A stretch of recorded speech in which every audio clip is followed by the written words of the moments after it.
بسم اللہ الرحمن الرحیم۔ حضرت صلی اللہ علیہ وسلم کا ارشاد ہے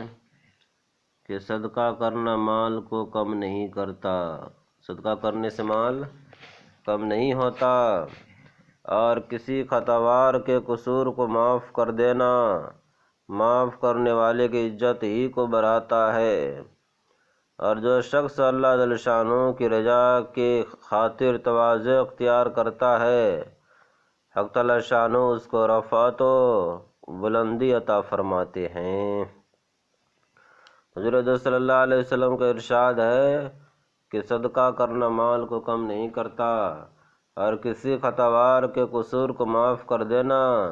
معاف کرنے والے کی عزت ہی کو بڑھاتا ہے، اور جو شخص اللہ جل شانہ کی رضا خاطر تواضع اختیار کرتا ہے، حق تعالی شانہ اس کو رفعت و بلندی عطا فرماتے ہیں۔ فائدہ: اس حدیث پاک میں 3 مضمون وارد ہوئے ہیں۔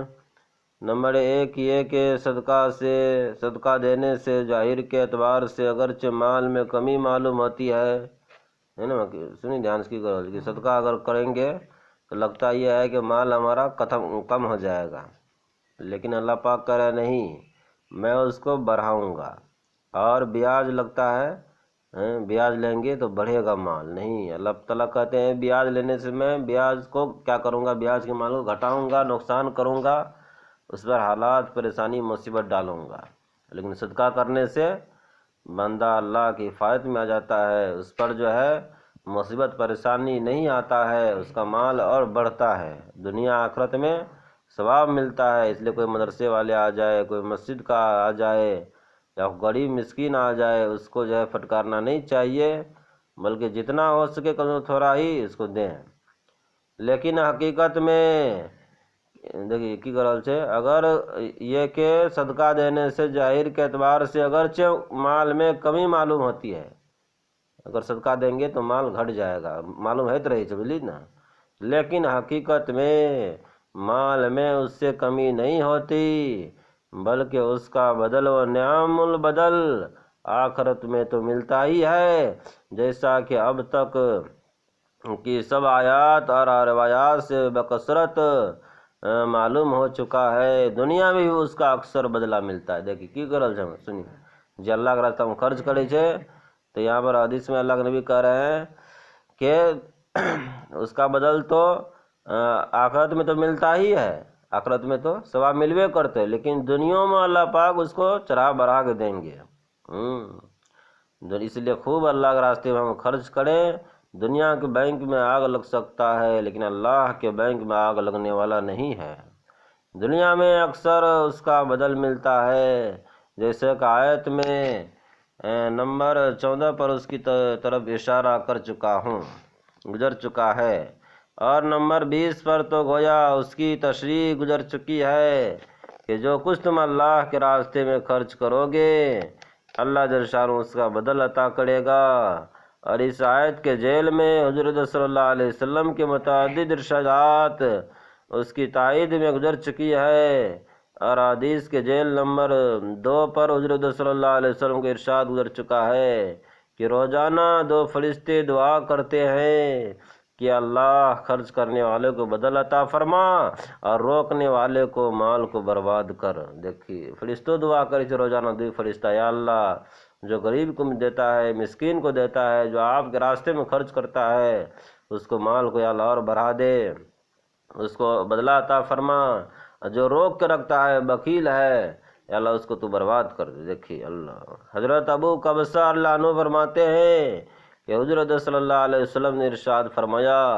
3 چیزیں میں قسم کھا کر بیان کرتا ہوں، اس کے بعد ایک خاص طور پر تمہیں ایک بات بتاؤں گا، اس کو اچھی طرح محفوظ رکھنا۔ وہ 3 باتیں جن پر میں قسم کھاتا ہوں، ان میں سے اول یہ ہے، کسی بندے کا مال صدقہ سے کم نہیں ہوتا۔ اللہ کا نبی قسم کیا بات کہہ رہا ہے، میں قسم کھاتا ہوں یہ کام ضرور ہوگا، یہ غلط بات نہیں ہے کہ صدقہ کرنے سے مال کم نہیں ہوتا۔ دیکھیں، اور دوسری یہ کہ جس شخص پر ظلم کیا جائے اور وہ اس پر صبر کرے تو حق تعالی شان اس صبر کی وجہ سے اس کی عزت بڑھاتے ہیں۔ کوئی ہم کو گالی دیا، برا بلا کہا، یعنی کہ ہم الٹا دیں گے نہیں، ہم صبر کریں گے۔ کوئی ہم پہ ظلم کیا، کوئی ہم کو مارا پیٹا، برا بلا کہا، ہم اس کو جواب نہیں دیں گے، ہم خاموش ہو جائیں گے، اللہ کے لیے صبر کر لیں گے۔ تو اللہ تعالیٰ کے حدیث میں اللہ کے نبی کہہ رہے ہیں کہ اس کا عزت گھٹتا نہیں ہے اور اللہ تعالیٰ بڑھا دیتا ہے، کیونکہ عزت بڑھانے والا کون ہے؟ اللہ ہے۔ اس لیے کوئی برا بلا کہے، کوئی گالی پڑے تو ہم کو جواب نہیں دینا ہے، خاموش رہنا ہے۔ اور تیسرے یہ کہ جو شخص لوگوں سے ملنے مانگنے کا دروازہ کھولے گا،